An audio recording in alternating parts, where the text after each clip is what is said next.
Living in a new normal atau hidup dalam suatu normal yang baru. Setiap orang perlu belajar untuk mengalami perubahan. Itu sebabnya sepanjang bulan ini kita akan belajar bagaimana hidup berpegang pada janji Tuhan, hidup bersandar pada penyertaan Tuhan, hidup secara bertanggung jawab, dan hidup dalam tuntunan Tuhan. Dan minggu ini kita akan belajar tentang hidup secara bertanggung jawab.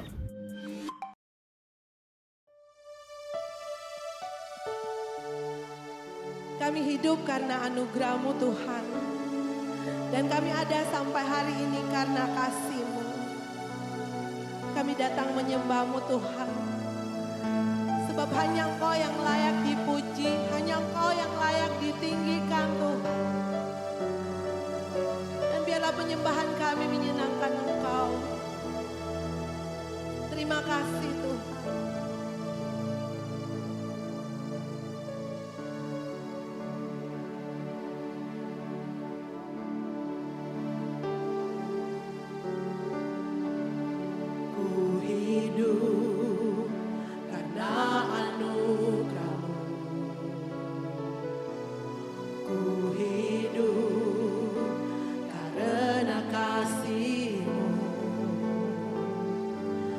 Kau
keadaan kita hari ini. Biarlah kita tetap memuji Allah kita. Amin. Every praise. Yuk semuanya bertepuk tangan untuk Tuhan. Hari-hari kita penuhi dengan pujian kepada-Nya.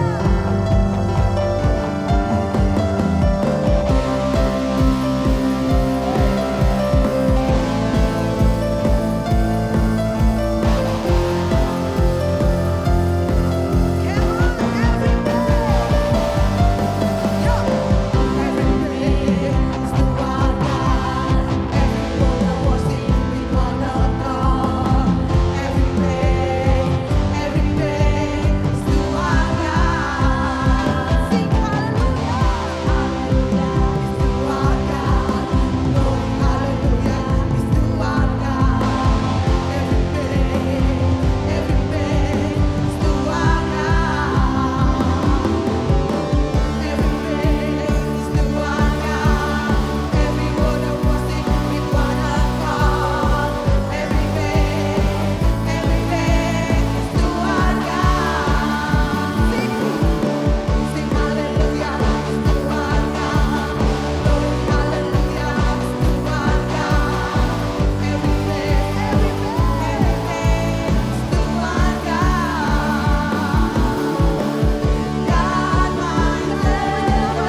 Terima kasih Tuhan.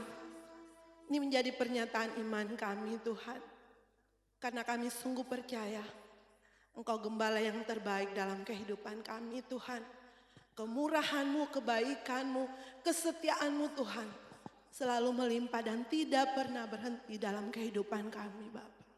Sungguh kami bersyukur Tuhan untuk kehidupan kami Tuhan hari ini Bapa. Terima kasih Bapa. Saatnya Tuhan kami akan mendengarkan Engkau berbicara lewat kebenaran firman-Mu. Mari Tuhan, urapi setiap kami yang mendengarkannya, bahkan hamba-Mu yang menyampaikannya bagi setiap kami Tuhan. Tolong kami Tuhan, agar kehidupan kami semakin kuat dan semakin benar Tuhan di hadapan Engkau. Kami siap Tuhan untuk mendengarkan Engkau berbicara bagi setiap kami. Hanya di dalam nama Tuhan Yesus firman yang hidup. Haleluya. Amin.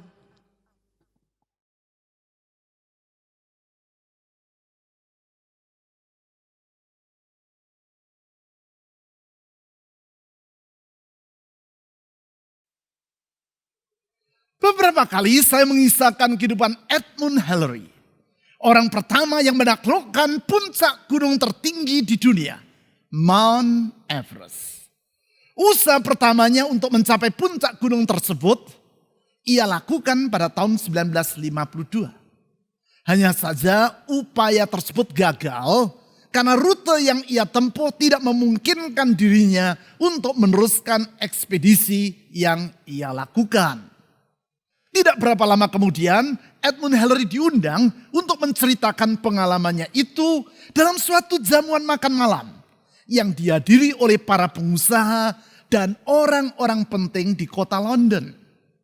Ia berdiri, kemudian menoleh ke belakang. Ia menatap lukisan Mount Everest yang tergantung di belakang dirinya. Mount Everest yang digambarkan sebagai gunung yang tinggi menjulang. Dengan suara lantang ia berkata, Mount Everest, engkau telah mengalahkan aku. Tetapi pada kesempatan yang akan datang, aku akan mengalahkan engkau. Karena engkau tidak akan bertambah besar. Sedangkan aku, Edmund Hillary, akan terus bertambah besar. Ya, sebesar apapun rintangan yang ia hadapi, yang pasti Mount Everest tidak akan bertambah besar. Sedangkan tekad, ketabahan, dan keteguhan hati Edmund Hillary dapat bertambah besar.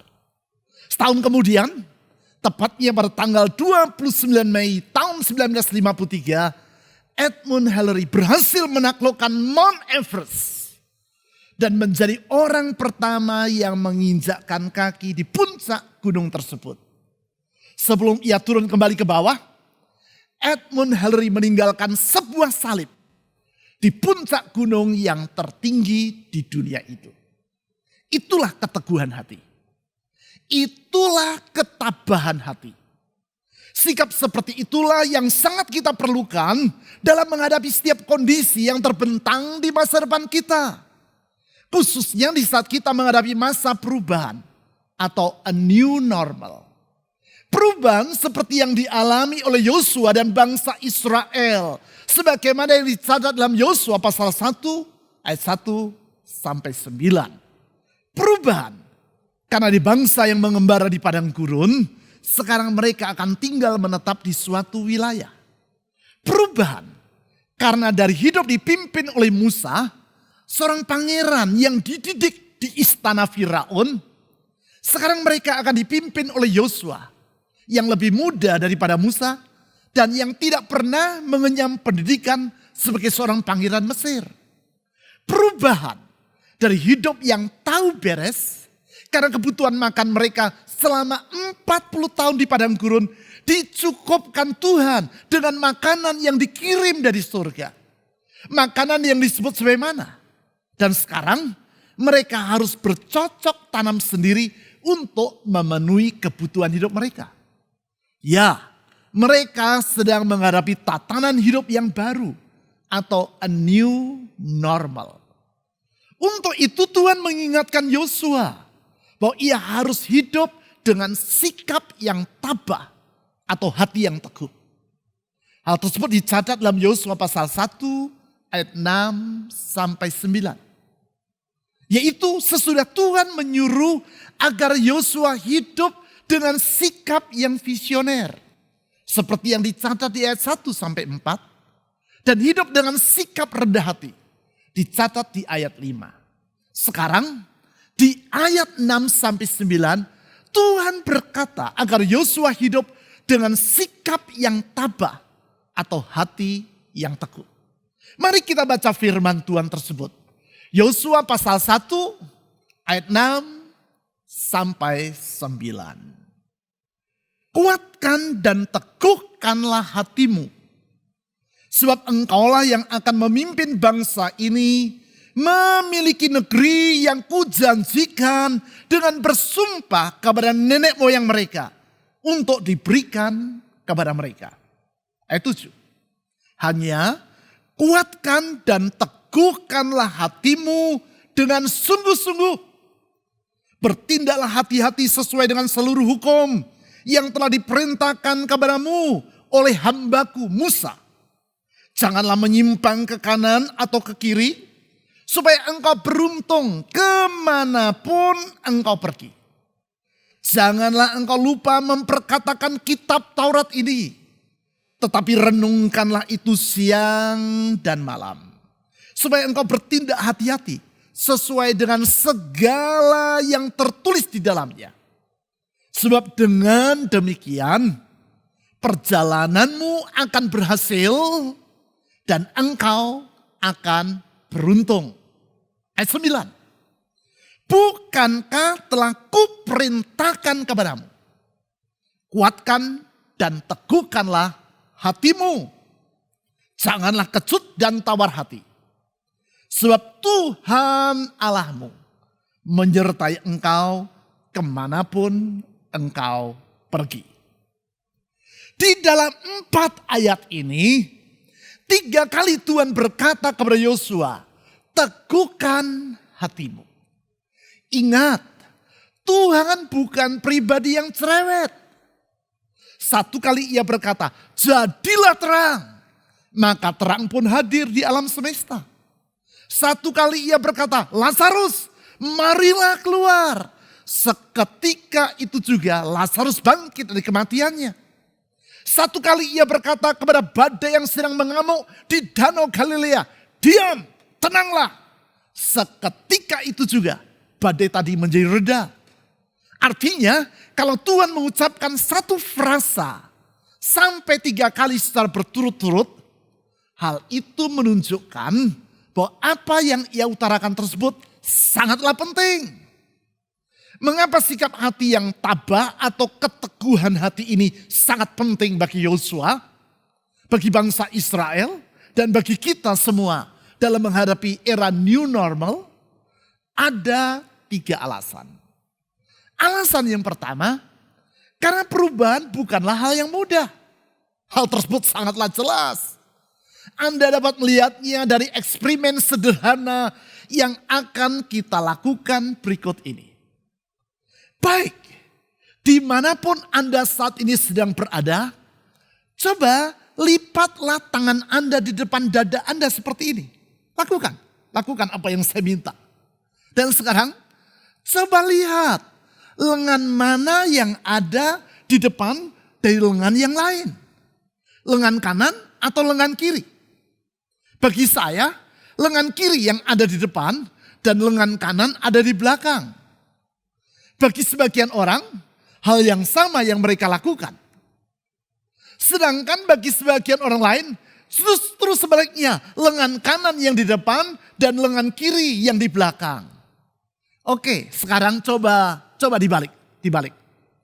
Bagi Anda yang menaruh lengan kiri di depan seperti saya, sekarang ubahlah menjadi lengan kanan yang di depan. Sedangkan bagi Anda yang tadi menaruh lengan kanan di depan, sekarang ubahlah menjadi lengan kiri yang di depan. Baik, sekarang bagaimana rasanya? Terasa nyamankah? Jelas tidak. Sama sekali tidak terasa nyaman. Nah, baru mengubah posisi tangan saja bukan hal yang nyaman. Apalagi perubahan-perubahan yang lebih besar. Sangat tidak nyaman alias tidak mudah. Artinya perubahan merupakan suatu hal yang sukar. Yang harus ditaklukkan dengan hati yang teguh. Itulah yang dialami oleh Yosua dan bangsa Israel. Di dalam ayat 6, Tuhan berkata kepada Yosua seperti demikian. Kuatkan dan teguhkanlah hatimu. Alasannya? Sebab engkaulah yang akan memimpin bangsa ini. Artinya Tuhan berkata, Yosua, kalau sebelumnya Musa yang memimpin bangsa ini, sekarang keadaan telah berubah.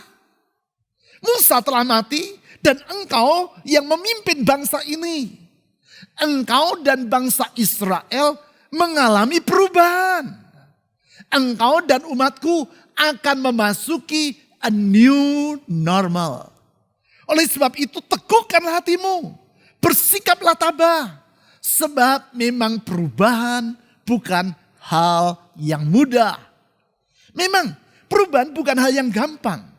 Itu sebabnya banyak orang yang enggan untuk berubah dan lebih suka untuk hidup dalam kemapanan.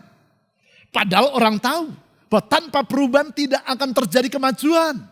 Tanpa perubahan bukan saja orang akan hidup di dalam kemacetan, ia juga akan mengalami kemunduran. Memang perubahan tidaklah mudah. Namun suka tidak suka, kita harus menerimanya sebagai suatu realitas kehidupan. Oleh sebab itu, kita harus hidup di dalam keteguhan hati. Alasan kedua, mengapa di era new normal ini diperlukan keteguhan hati. Yaitu karena tantangan kehidupan yang terbesar bukan berada di luar, namun di dalam diri kita. Kesukaran yang sebenarnya bukan berada di luar sana, namun di dalam diri kita. Patut diingat bahwa tantangan yang harus dihadapi oleh Yosua untuk memasuki negeri Kanaan bukanlah sekadar sungai Yordan yang sedang banjir dan yang menghadang perjalanannya. Bukan kota Yeriko yang temboknya kokoh dan yang siap menghadang perjalanan bangsa Israel untuk memasuki negeri Kanaan. Juga bukan bangsa Kanaan yang bertubuh tinggi besar yang tentu tidak akan dengan sukarela membiarkan bangsa Israel masuk dan menduduki negeri mereka.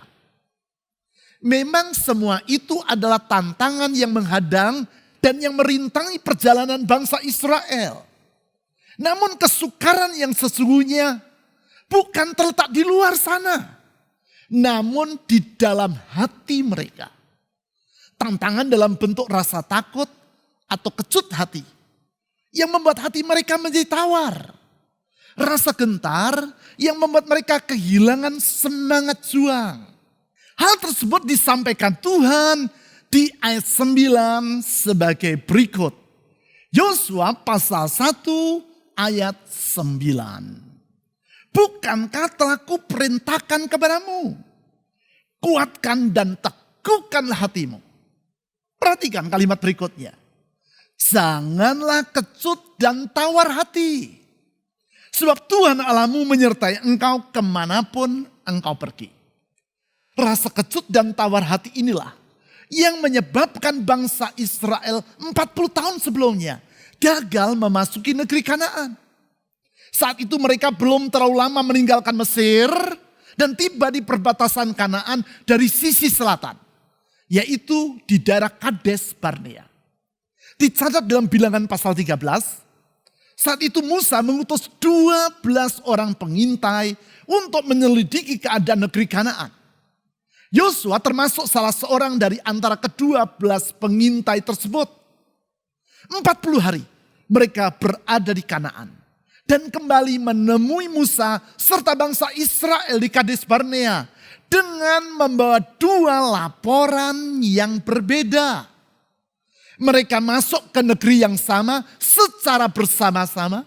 Melihat hal yang sama. Namun pulang dengan pandangan yang berbeda. 10 pengintai berkata, negeri yang akan kita masuki ini sangat subur. Tetapi Di dalamnya penuh dengan raksasa. Kami seperti belalang di hadapan mereka. Jangan masuk ke negeri ini. Karena kita tidak akan berdaya untuk menghadapi para raksasa itu.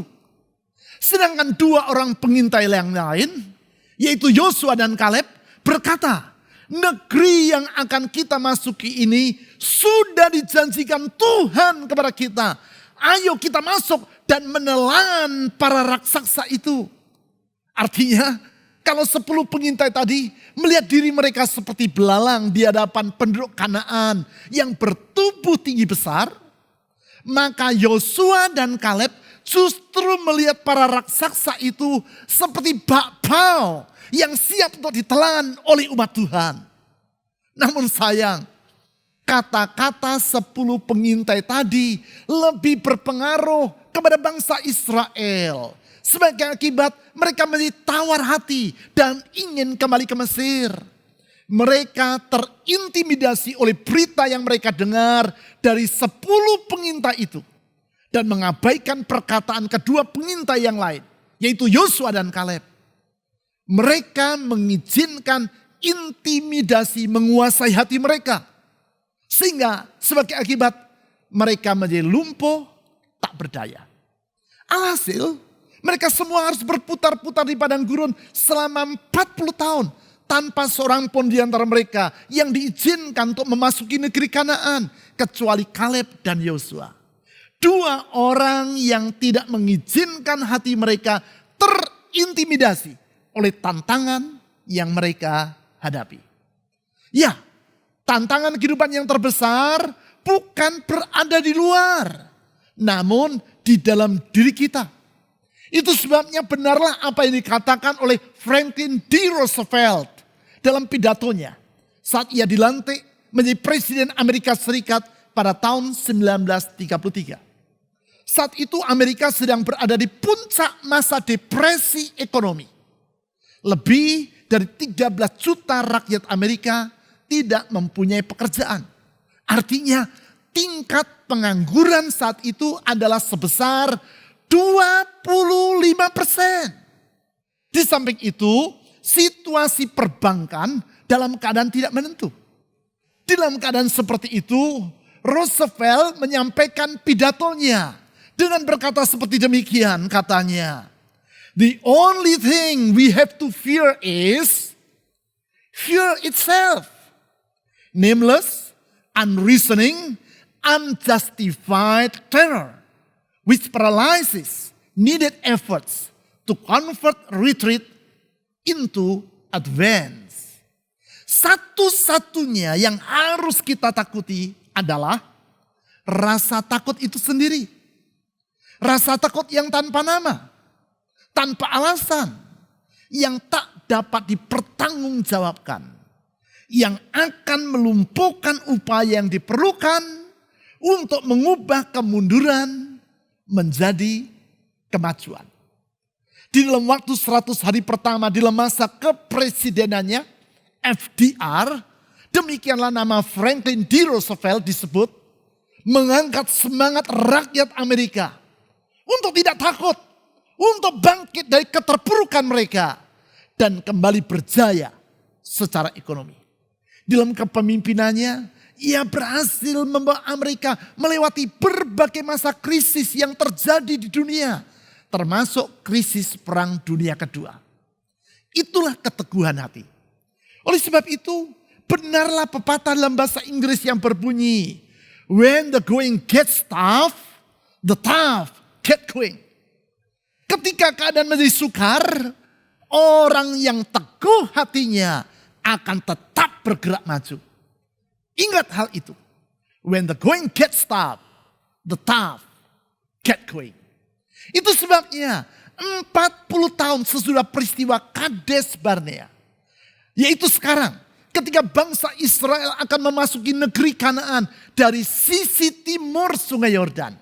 Sekarang, yaitu ketika mereka akan menghadapi a new normal. 3 kali Tuhan berkata kepada Yosua, "Kuatkan dan teguhkanlah hatimu." Teguhkan hati. Sebab tantangan kehidupan yang terbesar bukan berada di luar. namun di dalam diri kita. Sekarang alasan ketiga. Mengapa kita memerlukan keteguhan hati? Sebab iman haruslah berjalan seiring dengan keteguhan hati. Memang untuk meraih masa depan kita memerlukan iman. Iman yaitu keyakinan yang kokoh kepada Tuhan dan janjinya. Namun iman tanpa disertai dengan keteguhan hati bukanlah iman yang sesungguhnya. Tetapi sekadar rasa optimisme yang akan mudah luntur dan menjadi kendor. Iman yang sejati adalah iman yang berjalan seiring dengan keteguhan hati. Keteguhan hati dalam menghadapi realitas kehidupan yang tidak mudah. Keteguhan hati dalam menerima kenyataan bahwa hidup ini tidaklah terlepas dari hambatan. Keteguhan hati bahwasanya ada kalanya perjalanan hidup kita tidak selalu seperti yang kita impikan. Itu sebabnya di dalam ayat 6 Tuhan berkata kepada Yosua seperti berikut. Yosua 1 ayat 6. Kuatkan dan teguhkanlah hatimu. Sebab engkaulah yang akan memimpin bangsa ini memiliki negeri yang kujanjikan dengan bersumpah kepada nenek moyang mereka untuk diberikan kepada mereka. Artinya Tuhan berkata, Yosua, di satu sisi engkau harus percaya bahwa masa depanmu sudah pasti. Yaitu bahwa engkau dan bangsa yang engkau pimpin ini pasti akan memiliki negeri yang ada di hadapanmu. Pasti. Karena aku yang menjanjikannya kepada nenek moyang mereka. Pasti. Karena aku yang menjaminnya dengan sumpahku. Namun di saat yang sama Tuhan juga berkata kepada Yosua. Tetapi Yosua, iman itu haruslah disertai dengan hati yang teguh. Bukan hati yang lemah. Bukan hati yang kecut. Dan bukan hati yang tawar. Sedemikian pentingnya pesan ini. Sehingga Tuhan mengulangnya kembali di ayat 7 dan 9. Ya, iman dan keteguhan hati haruslah berjalan dengan seiring. Di dalam bukunya Good to Great, Jim Collins, pakar manajemen yang sangat disegani di dunia yang saya sebutkan minggu yang lalu, menulis tentang wawancara yang ia lakukan dengan Admiral Jim Stockdale. Stockdale adalah seorang pilot angkatan laut Amerika Serikat yang pesawat tempurnya tertembak jatuh dalam perang Vietnam di Teluk Hanoi pada tahun 1965. Sebagai akibat, ia menjadi seorang tawanan perang. Di dalam tawanan tentara Vietnam Utara, ia mengalami berbagai siksaan yang sangat berat. Sehingga hampir-hampir tidak mungkin bagi dirinya untuk tetap bertahan hidup. Namun 7 tahun kemudian, yaitu pada tahun 1973, ketika perang Vietnam usai, ia dibebaskan dalam keadaan hidup. Menjelang tahun 2000, Jim Collins menemui Jim Stockdale dan bertanya tentang pengalaman yang bersangkutan dalam melewati masa sukar sebagai seorang tawanan perang. Jim Collins bertanya, bagaimana Anda dapat melewati masa sukar itu? Padahal Anda tidak tahu apakah suatu hari nanti Anda akan mengalami kebebasan atau tidak.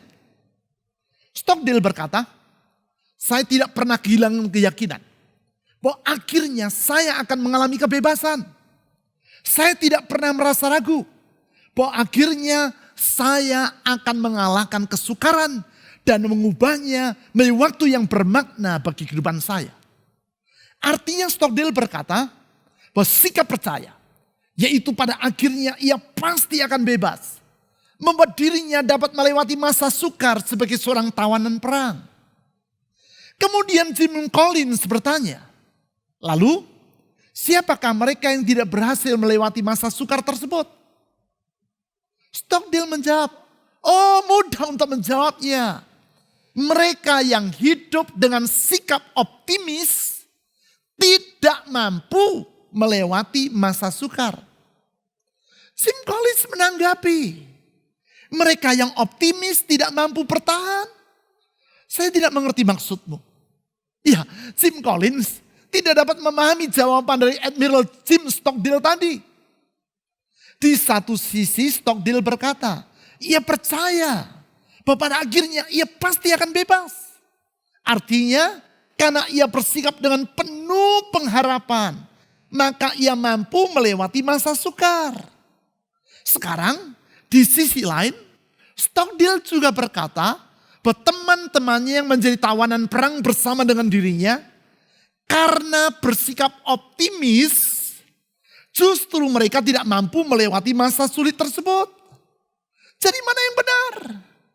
Stockdale bersikap penuh dengan pengharapan dan ia mampu melewati masa yang sukar. Sedangkan teman-temannya juga bersikap optimis, namun mereka tidak mampu melewati masa yang sulit. Apakah sikap penuh dengan pengharapan berbeda dengan sikap optimis? Stockdale memberi penjelasan. Mereka, orang-orang yang optimis itu berkata, nanti waktu hari Natal tiba, kita akan dibebaskan. Hari Natal tiba dan berlalu, dan mereka tidak juga dibebaskan. Lalu mereka berkata, nanti di hari Paskah kita akan dibebaskan. Ternyata ketika hari Paskah tiba, mereka tidak juga dibebaskan. Demikian terjadi berulang-ulang. Hari Natal tiba dan berlalu. Paskah tiba dan berlalu. Ternyata mereka tidak juga kunjung dibebaskan. Akhirnya mereka semua menjadi patah semangat dan mati karena hati yang ngenas. Kemudian Stockdale berkata lebih lanjut. Satu pelajaran yang sangat penting. Jangan pernah membingungkan antara iman dan keberanian dalam menghadapi realitas kesukaran yang sedang kau hadapi. Artinya, jangan karena kita yakin bahwa kita mempunyai masa depan yang gemilang, lalu kita menganggap bahwa keberanian untuk menghadapi realitas kesukaran tidaklah diperlukan. Jim Collins menyebut sikap ini sebagai Stockdale paradox. Suatu paradoks di mana orang tidak hanya perlu bersikap optimis, namun ia juga perlu untuk memiliki hati yang teguh dalam menghadapi realitas kehidupan yang sukar. Optimisme tanpa keteguhan hati seperti itu adalah optimisme yang kosong. Optimisme seperti itu sama sekali bukan iman yang sejati. Iman lebih dari sekadar sikap optimis. Iman adalah sikap percaya kepada Tuhan dan janjinya. Keyakinan yang membuat kita berani menghadapi kesukaran. Keyakinan yang membuat kita bersiap teguh dalam menghadapi segala keadaan. Ya, iman dan keteguhan hati haruslah berjalan seiring. Apabila orang hidup dengan keteguhan hati dan kerendahan hati, maka ia akan disebut sebagai pemimpin dengan kepemimpinan tingkat 5. Hal itu telah saya uraikan dalam khotbah saya minggu yang lalu. Kepemimpinan yang bukan sekadar baik, sehingga mengakibatkan lembaga yang ia pimpin berjalan dengan baik. Namun kepemimpinan yang memungkinkan lembaga tersebut menjadi hebat. Hebat artinya melampaui rata-rata. Hebat artinya mampu mencapai yang seharusnya ia capai. Hebat artinya meraih apa yang Tuhan telah janjikan bagi kita. Kepemimpinan yang seperti itulah yang ada pada diri Yosua. Sikap visioner, rendah hati, dan tabah yang dikehendaki Tuhan dalam dirinya. Agar Yosua mampu membawa bangsa Israel melewati masa perubahan dengan gemilang. Sikap visioner, rendah hati, dan teguh hati yang memungkinkan umat Tuhan melewati era new normal di dalam keberhasilan. Sikap seperti itulah yang diteladankan oleh Yesus Kristus. Ia, Tuhan, yang di dalam kerendahan hatinya telah rela datang ke dunia dan menjadi sama dengan manusia. Ia yang di dalam keteguhan hatinya telah rela menanggung sengsara sampai akhir demi keselamatan kita. Dia yang di dalam keteguhan hatinya tanpa ragu memikul salib dan menyerahkan nyawanya di kayu salib itu demi membuka lembaran yang baru bagi kehidupan kita. Lembaran yang baru yang penuh dengan pengharapan. Lembaran baru dan indah yang ia jamin dengan kasih setianya. Lembaran baru dan gemilang yang ia sediakan bagi semua kita, umat yang dikasihinya. Mari kita berdoa. Tuhan Yesus, Engkau pribadi yang rendah hati. Di dalam kerendahan hatimu, Engkau rela datang ke dunia menjadi sama dengan manusia yang hina. Engkau pribadi yang teguh hati. Dalam keteguhan hatimu, Engkau rela menanggung derita sampai mati di kayu salib demi keselamatan kami manusia. Dalam keteguhan hatimu tanpa ragu, Engkau menghadapi derita sampai akhir demi membuka lembaran baru dalam kehidupan kami. Tuhan Yesus, tolong kami untuk hidup dalam sikap yang sama. Dalam keteguhan hati yang sama. Karena yakin Tuhan menyertai kami. Dan Tuhan yang menyertai kami adalah Tuhan yang setia.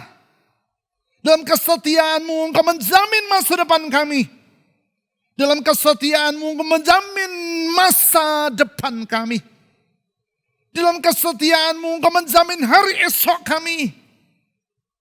Dan kami yakin apapun yang Kau jaminkan itu indah adanya. Oleh sebab itu saya berdoa untuk setiap orang yang sedang mengikuti uraian firman Tuhan ini. Dimanapun mereka berada. Saya mau berkata setiap kebimbangan, ketawaran hati. Pergi dari hidup ini. Sebaliknya iman dalam Yesus Kristus bangkit memenuhi hati kami. Bangkit untuk meraih hari depan yang Tuhan sudah sediakan. Bangkit untuk melewati masa perubahan. Dengan hati yang teguh. Karena yakin sesungguhnya Tuhan Yesus telah menyediakan hari depan itu bagi kami. Kepadamu ya Tuhan Yesus.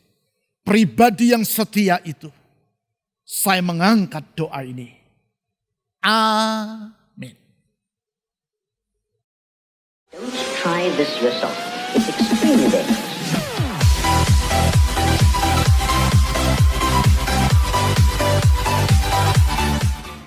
Sebagai anak-anak Tuhan, sudah seharusnya kita mampu hidup dengan bertanggung jawab. Itu sebabnya, mari belajar untuk hidup dengan penuh rasa tanggung jawab. Saat beribadah, ada beberapa hal yang perlu diperhatikan, yaitu menjaga jarak, mencuci tangan sebelum masuk ke ruang ibadah, menggunakan masker, akan dicek suhu tubuh sebelum masuk ke ruang ibadah, tidak membawa anak kecil, dan sementara tidak berjabat tangan. Bagi jemaat yang dalam keadaan sakit seperti flu, batuk, demam, atau suhu badan lebih dari 37 derajat Celcius, untuk sementara ibadah online. Dan untuk anak-anak MDC Kids masih tetap ibadah online dan tetap semangat. Kesan sudah bisa dilaksanakan seperti biasa. Dapat bertempat di Geraha MDC atau di rumah masing-masing. Namun pastikan tidak masalah bagi orang-orang di sekitar. Mengenai hari dan waktu ditentukan oleh kesan masing-masing. Doa puasa untuk MDC Ambon pada hari Sabtu jam 5 sore masih doa di rumah. Dan untuk MDC Sorong di hari Jumat jam 6 sore di Geraha MDC. Ayo bagi semua jemaat yang bisa bergabung dalam doa puasa datang untuk doa bersama, menaikkan doa-doa pribadi, keluarga, teman, gereja, dan bangsa kita. Diharapkan untuk semua ikut bergabung dan dapat berpuasa di hari tersebut.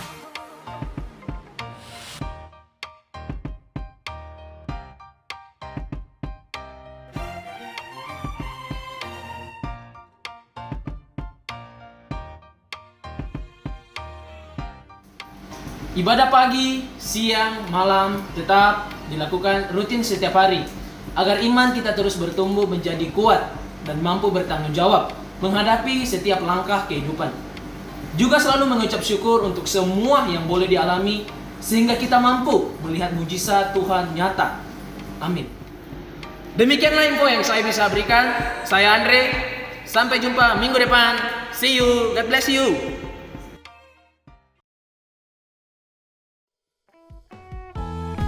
Persembahan terbaik diberikan dari hati yang terbaik.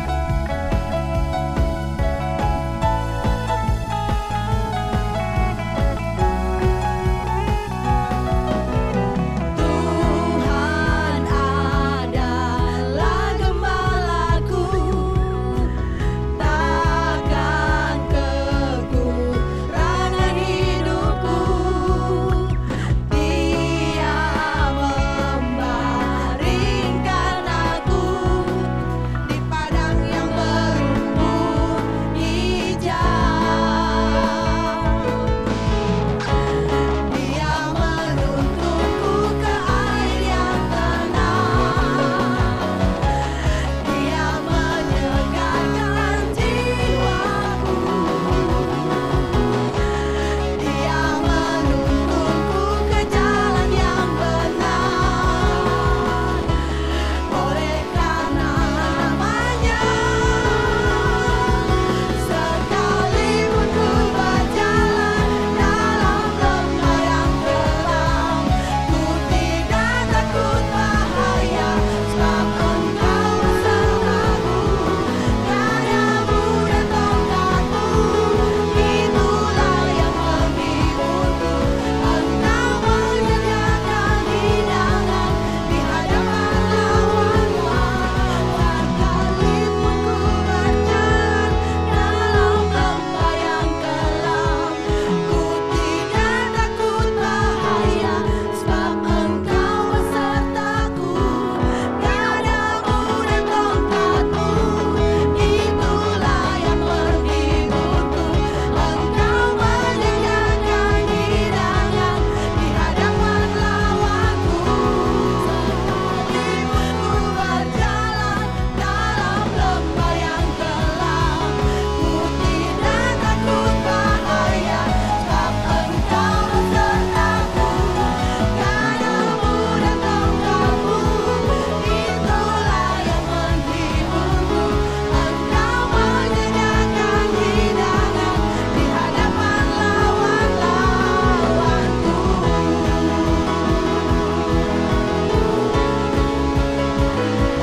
Engkau memberiku kekuatan, Kau memberiku pengharapan, Kau memberiku kemenangan di hadapan lawan-lawanku.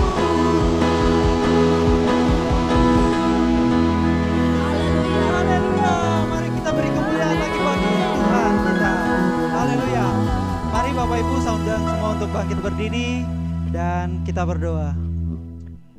Segala puji syukur Tuhan kami panjatkan kehadirat-Mu ya Tuhan atas anugerah-Mu yang begitu besar dalam setiap kehidupan kami. Saat ini ya Tuhan kami dapat beribadah online Tuhan karena anugerah-Mu dalam kehidupan kami ya Tuhan. Tuhan, kami berdoa ya Tuhan buat setiap kami yang beribadah di rumah kami masing-masing ya Tuhan. Dan kami juga berdoa Tuhan buat ibadah yang sudah berjalan dari awal pertengahan hingga pada akhirnya ya Tuhan. Kami juga berdoa ya Tuhan buat persembahan yang sudah kami berikan ya Tuhan. Biarlah persembahan yang sudah kami berikan itu dapat mempermuliakan nama-Mu ya Tuhan. Dan kami mengucap syukur atas setiap kami yang sudah kami memberi maupun yang belum memberi ya Tuhan. Tuhan, kami juga berdoa buat setiap kami jemaat-Mu ya Tuhan dalam masa pandemi corona ini ya Tuhan. Kami tidak dapat beribadah secara onsite di gereja kami ya Tuhan, tapi kami dapat beribadah online di rumah kami masing-masing. Engkau terus memberkati kami Tuhan, mampukan kami Tuhan dalam setiap pergumulan kehidupan kami ya Tuhan. Kami berdoa Tuhan, apapun pergumulan kami Tuhan, apapun masalah dalam kehidupan kami dalam masa pandemi corona Tuhan, Engkau turut campur tangan dalam setiap masalah kami ya Tuhan. Tuhan, kami juga mengucap syukur ya Tuhan buat anak-anak kami, teman-teman kami yang sudah lulus sekolah ya Tuhan, Engkau memberkati mereka ya Tuhan, dan mereka akan melanjutkan studi mereka selanjutnya ya Tuhan. Engkau terus memberkati mereka agar sekolah mereka dapat mempermuliakan nama-Mu ya Tuhan. Dan kami juga berdoa ya Tuhan buat jemaat-jemaat yang ada di rumah kami masing-masing ya Tuhan. Engkau terus memberkati mereka ya Tuhan. Terima kasih ya Bapa. Mari Bapak Ibu arahkan hatimu dan terimalah berkat kasih karunia dari Allah Bapa, damai sejahtera dari Tuhan Yesus Kristus, serta persekutuan Roh Kudus menyertai kita saat ini sampai selama-lamanya. Haleluya. Amin.